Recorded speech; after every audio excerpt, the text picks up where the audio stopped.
Start करते हैं, ठीक है। एक बार 2 मिनट लाइक क्वेश्चन को पढ़ लो। मैं पढ़ नहीं रहा, मैं डायग्राम तरीके से समझाऊंगा क्वेश्चन क्या क्या बोलना चाह रहा है। बट एक बार पढ़ लो, लाइक लैंग्वेज पढ़ लो, ठीक है। मैंने 3-4 सेकंड का, ये अगर वीडियो पे आता है तो वीडियो को पॉज करके पढ़ लेना, ठीक है। अभी जो लाइव लाइव जो स्टूडेंट्स हैं वो एक बार पढ़ लो, ठीक है। मैं थोड़ा डायग्राम तरीके से समझाता हूँ। तो बेसिकली हमारे पास एक कंटेनर है,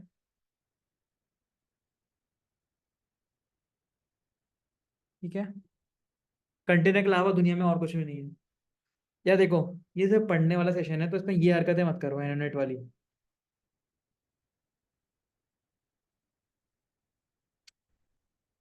ठीक है। ठीक है, तो हाँ, तो दुनिया में सिर्फ ये कंटेनर है, उसके अलावा और कुछ नहीं है, ठीक है। कंटेनर के बीच में एक पिस्टन है जो इस कंटेनर को दो हिस्सों में डिवाइड कर रहा है। इसको मैं थोड़ा रेड से बना देता हूँ, ठीक है। अब क्या करा हमने, इस कंटेनर में हम हीट सप्लाई कर रहे हैं लेफ्ट साइड। ये लेफ्ट साइड है, ये राइट साइड है। इस कंटेनर में हीट सप्लाई हुई है लेफ्ट साइड में, कुछ कॉयल लगा दी, कुछ भी लगा दिया, कुछ भी मैकेनिज्म से हीट को लेफ्ट साइड को हीट सप्लाई कर रहे हैं। अब क्वेश्चन की कुछ इंफॉर्मेशन है जो बहुत इंपॉर्टेंट है। जो कंटेनर की वॉल्स हैं, ये वॉल, ये वाली वॉल, ये वाली वॉल, तीनों वॉल, इधर इवन ये वाली वॉल भी, चारों जो वॉल है वो सब एडियाबैटिक है। एडियाबैटिक का मतलब है अगर हीट जो जो हमने कॉयल लगाई है उससे जो हीट आ रही है लेफ्ट लेफ्ट रीजन में, वो एस्केप नहीं कर सकती, कंटेनर से बाहर नहीं निकल सकती। एडियाबैटिक का मतलब होता है वॉल्स ऐसी हैं कि हीट जो आएगी वॉल से, बेसिकली एनर्जी, बेसिक हीट इस वॉल के थ्रू नहीं निकल सकती, ठीक है। हीट अंदर ही रहेगी। दो टाइप की वॉल्स और होती हैं, डायथर्मल और कुछ एक और होता है, इसमें कुछ भी चेंज नहीं हो सकता। डायथर्मल शायद एक थर्मल इक्विलिब्रियम सेट हो जाता है। अब एक और इन्फॉर्मेशन, ये जो पिस्टन है, even this is also adiabatic. इसका मतलब लेफ्ट की जो हीट है, लेफ्ट में कुछ हमने हीट सप्लाई करी है, वो राइट रीजन में नहीं आ सकती, ठीक है। अब इनिशियल इनिशियल कंडीशंस देख लेते हैं कि क्या क्या गिवन है। सो लेफ्ट साइड की वॉल्यूम पी नॉट है, लेफ्ट साइड का प्रेशर अभी पी नॉट है, आई थिंक पी नॉट ही है, हाँ पी नॉट ही है। राइट साइड का भी, बिकॉज अभी हीट ऑन नहीं करा है, ठीक है। ये मान लो एक तरह से हीटर है या कॉयल है, इसका स्विच है, उसको ऑफ रखा हुआ है। अब जो कंडीशन है at T equal to zero, उसकी इंफॉर्मेशन मैं लिख रहा हूँ यहाँ पर। V L V not T L T not equal to V R भी सेम ही है यहाँ पर, T L T not equal to T R, ठीक है। गिवन है जो अंदर गैस है, बेसिकली अंदर गैस है एक, दोनों साइड।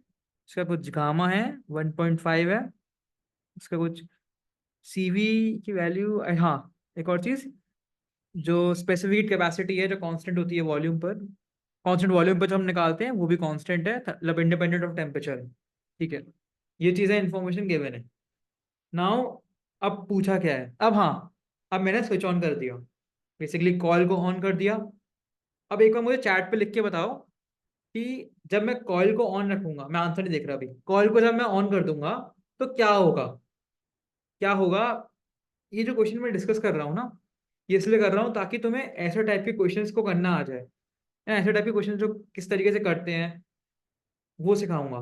तो ठीक है, उससे पहले फिजिक्स आनी चाहिए कि हो क्या रहा है एक्चुअली, तुम्हें समझ में आ रहा होगा कि रूम में अगर हीट को ऑन कर दिया तो हो क्या रहा है, उसका होगा क्या, पिस्टन क्या मूव करेगा, क्यों मूव करेगा, ठीक है।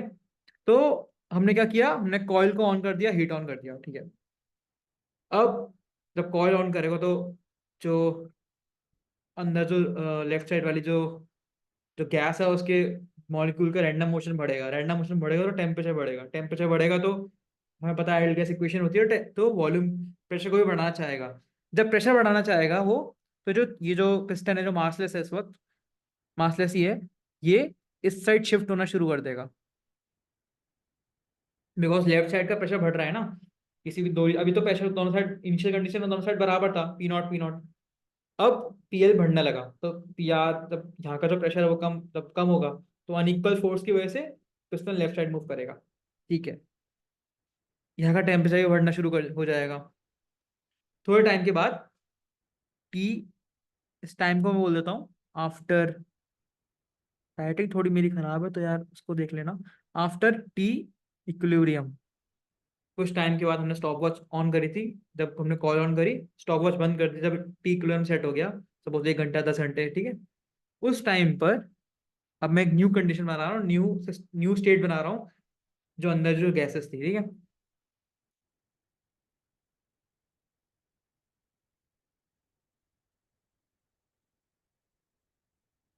पिस्टन जो था वो कुछ राइट साइड शिफ्ट हो गया, और गिवन है लेफ्ट साइड का pressure P L final 27, I think 27 है, 27 P0, 27 P0/8 है, ये हो गया फाइनल, ठीक है। अब इस कंडीशन में टी इक्विलिब्रियम का मतलब है कि इस कंडीशन में एक इक्विलिब्रियम सेट हो चुका है, पिस्टन अब मूव नहीं कर रहा ज्यादा, पिस्टन बेसिकली रेस्ट पर आ गया है।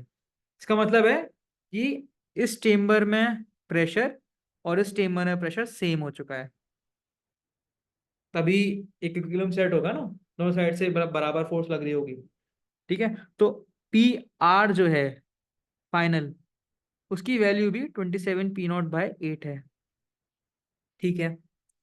अब हमें एनालाइज करना है, अब इस सिस्टम में दो प्रोसेसेस हुए हैं, एक प्रोसेस वन, इसको मैं बोल देता हूँ स्मॉल p1, एक प्रोसेस टू जो राइट साइड में हुआ है p2। लेफ्ट साइड में एक प्रोसेस हुआ है, राइट साइड में प्रोसेस हुआ है। सबसे पहले राइट साइड वाला देख लेते हैं, एनालाइज कर लेते हैं। बिकॉज जो चेम्बर में गैस थी उसकी सराउंडिंग में जितनी वॉल्स है सब एडियाबैटिक है। जब एडियाबैटिक, अगर हम थर्मोडायनामिक्स के फर्स्ट लॉ को फॉलो करें, तो बिकॉज प्रोसेस जो हुआ है p2 एडियाबैटिक है, तो डी क्यू जो होगा बेसिकली, या फिर क्यू बार जितने भी टाइम में क्यू बार, बट वो जीरो है। सिस्टम में कहीं से भी हीट सप्लाई नहीं हुई, बट बिकॉज पिस्टन ने अपनी इनिशियल पोजीशन से फाइनल पोजीशन चेंज हुआ है, तो जो अंदर जो गैस होगी उसके ऊपर वर्क हुआ है एक तरीके से, बिकॉज हम सब एक तरीके से कंप्रेस कर रहे हैं ना, तो वर्क डन जरूर हुआ है गैस पर, ठीक है। तो हमें पता है थर्मोडायनामिक्स इक्वेशन के अकॉर्डिंग क्यू बार जो होता है delta U plus work done by the gas होता है, बट इस केस में बेसिकली वर्क डन ऑन हुआ है, तो यहाँ माइनस में कर देता हूँ इसको। यहाँ कंफ्यूज मत हो ना, जब हम थर्मोडायनामिक इक्वेशन लिखते हैं ना, इसका मतलब होता है heat supply to the system, changing energy, changing internal energy of system, and work done by the system. इस केस में वर्क डन सिस्टम पर हुआ है, या बोल सकते हैं negative work done by the system बोल सकते हैं। तो यहाँ पे वर्क डन ऑन सिस्टम लिख देता हूँ, तो यहाँ पर मैं माइनस साइन लगा दूंगा, ठीक है। ठीक है, तो प्रोसेस टू तो समझ में आ गया, एक एडियाबैटिक प्रोसेस हुआ है प्रोसेस टू। P1 में क्या हुआ है, P1 में हीट सप्लाई भी हुई है, work done by the gas भी हुआ है, बिकॉज शिफ्ट, उसने पिस्टन को शिफ्ट कर दिया है, और इंटरनल एनर्जी भी चेंज हुई है। तो पी ये P2 प्रोसेस है। P1 प्रोसेस जो है उसमें भी कुछ क्यू आया, उसमें क्यू यहाँ पे जीरो है, क्यू की वैल्यू, क्यू आया कुछ, चेंज इन इंटरनल एनर्जी हुई एल लेफ्ट साइड की, plus work done by the system हुआ, ठीक है। तो अब हमने एनालाइज कर लिया कि दोनों प्रोसेस क्या हुए हैं। अब थोड़ा मैथ्स पे आ जाते हैं। अब जो क्वेश्चन में गिवन है जो हमें निकालना है उसको देख लेते हैं। तो हमें निकालना है for the final volume of the right hand side, ठीक है। बिकॉज जो सिलेंडर या फिर जो कंटेनर है उसकी वॉल्स जो है फिक्स्ड है, आउटर वॉल्स, तो टोटल वॉल्यूम जो होगा सिलेंडर का वो चेंज नहीं होगा। सपो तो इनिशियल कंडीशन क्या थी, वी एल वी नॉट था, which is equal to V R. So total volume जो होगा पूरे कंटेनर का, V L plus V R will be equal to 2V0। ये कांस्टेंट रहेगा बिकॉज वॉल्स जो है वो डिफॉर्म नहीं हो रही, कुछ चेंज नहीं हो रहा उनमें, ठीक है। हमें निकालना है volume of final volume of right hand side, ठीक है। अब हमने हमने एक इक्वेशन पढ़ते हैं, जब जितने भी एडियाबैटिक प्रोसेसेस होती हैं, reversal adiabatic processes, quasi static reversible adiabatic process जो होती हैं, वो एक नॉर्मल इक्वेशन फॉलो करती हैं, P V gamma equal to constant. ये शायद, आई थिंक ये बहुत बेसिक चीज है जो एडियाबैटिक की एक प्रॉपर्टी होती है, ठीक है। इसका यूज करके हम V2 को निकालेंगे, बेसिकली राइट हैंड साइड की वॉल्यूम निकालेंगे। जब हमारा इक्विलिब्रियम पोजीशन, जो इक्विलिब्रियम सेट हो चुका है उसके बाद। तो P1 जो था वो कितना था, P0 इनिशियल, इसको मैं ऐसे एक्सप्रेस कर देता हूँ, P1 V1 gamma, P2 V2 gamma. तो P1 P0 था, V1 V0 गामा था, गामा की वैल्यू 1/2 है, 3/2 है सॉरी। P2 की वैल्यू है बिकॉज एक इक्विलिब्रियम सेट हो चुका है, तो पिस्टन की लेफ्ट हैंड साइड में जो प्रेशर होगा वही पिस्टन के राइट हैंड साइड में होगा। तो 27/8 P0 और V2 फाइनल जो हमें निकालना है वैल्यू गामा। तो दिस इज 3/2, दिस इज 3/2। ठीक है, इस इक्वेशन को सॉल्व कर लेना, P0 से P0 कट जाएगा कुछ, आई थिंक V2 की वैल्यू आएगी 2/3 V0। ठीक है, पहला आंसर आ गया। अब क्या पूछा है, what is the final temperature of right hand side. ठीक है, बिकॉज आइडियल गैस है गिवन है क्वेश्चन में, तो एक इक्वेशन फॉलो करती है बहुत फेमस, nRT।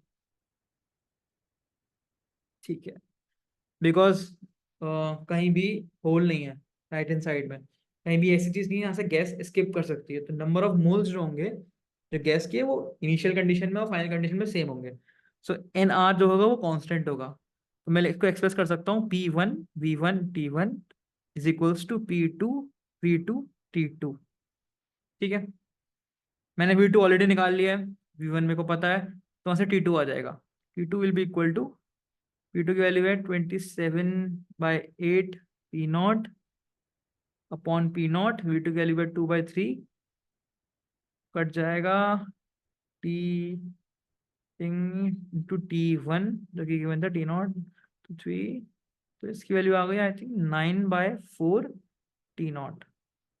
ठीक है, ये भी हो गया, इसमें भी कोई ट्रिक नहीं थी। ठीक है, सिमिलरली लेफ्ट हैंड साइड भी कर लोगे, बिकॉज लेफ्ट हैंड साइड में सेम इक्वेशन फॉलो लगा दोगे। ये राइट हैंड साइड के लिए थी, मैं इसको लेफ्ट हैंड साइड में कर देता हूँ। P1 V1 T1 P2 V2 T2 for left hand side. ठीक है,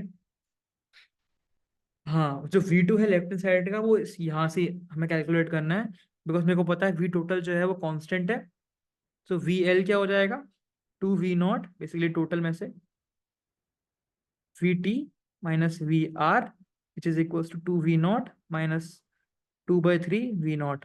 यहाँ से कैलकुलेट कर लोगे VL का फाइनल वाली वॉल्यूम, वो यहाँ पुट कर दोगे, सिमिलरली T2 कैलकुलेट हो जाएगा। ठीक है, ये खुद कर लेना, ये इसमें कुछ है नहीं ज़्यादा।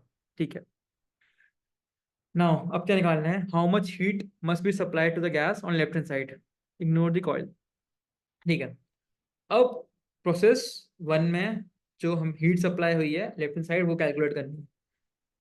तो क्योंकि अब मैंने क्या क्या कैलकुलेट कर लिया रिकॉल करो, मैंने टेम्परेचर निकाल लिया लेफ्ट हैंड साइड का फाइनल, तो मैं इसे लिखता हूँ TL फाइनल मेरे को पता है, TL इनिशियल मेरे को पता है, तो I can calculate the delta U of left hand side which will be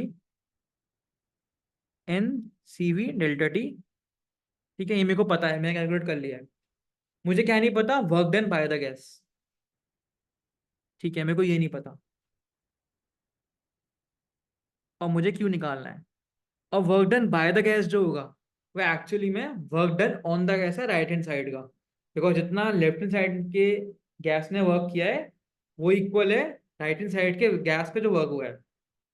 so work done on the gas, हमने जो ऊपर वाली इक्वेशन का यूज करके, is equals to delta U right hand side की energy, interchange and internal energy, वो भी मैं कैलकुलेट कर सकता हूँ NCV/R डेल्टा T, बिकॉज मैंने निकाल लिया T फाइनल और T इनिशियल। यहाँ से मैं वर्क डन ऑन निकाल लूंगा, उसका यूज करके मैं ये निकाल लूंगा माइनस के साथ, माइनस वर्क डन ऑन हो जाएगा ये। अरे हाँ माइनस, नहीं एक्चुअली माइनस नहीं प्लस के संग ही जाएगा, और इसका यूज करके मैं क्यू निकाल लूंगा। ठीक है, क्वेश्चन सॉल्व हो गया यहाँ पर, आई थिंक यही पूछा गया, 3-4 चीजें पूछी गया हाँ। हाउ मच, तो ठीक है, work is done on the gas oven. ठीक है, ठीक है, तो बेसिकली यहाँ पर क्वेश्चन हो गया, सारी हमने प्रॉपर्टीज निकाल लिया। ठीक है, अब मुझे जानना है किसने क्वेश्चन कर लिया था, यहाँ पर हम एंड कर सकते हैं, जो भी वीडियो को देख रहा होगा उसके लिए भी एंड है। क्वेश्चन सॉल्व हो चुका है, हमने सारे प्रोसेस को एनालाइज कर लिया, लेफ्ट और राइट साइड वाले प्रोसेसेस, एंड हमने आंसर निकाल लिया। एंड के जो मेरे पार्ट है वो ओपन एंड कर दिए, बट मैंने मेथड बता दिया कि कैसे होगा। ठीक है, रिकॉर्डिंग स्टॉप कर देता हूँ।